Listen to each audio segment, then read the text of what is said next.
আসো, তাহলে ও আসলে ও যদি কেউ ধরে নিয়ে আসতে পারে তাহলে ওকে টাকা ব্যাগটা দিয়ে দিব। বস, ওকে ধরে নিয়ে এসেছি। আচ্ছা রাকিব, তুই ওকে ধরে নিয়ে এসেছিস?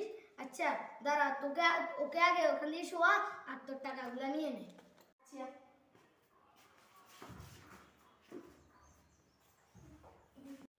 বস, আমার বাকি টাকা দিয়ে দিচ্ছি। আচ্ছা নে, এখানে পুরো এক কোটি টাকা আছে, এটা তুই নে, এটা দিয়ে দে। যা, ও রাজপুত্রের ছেলে একটা করে দিচ্ছি। ওকে ওর থেকে আমি নিয়ে যাবো না।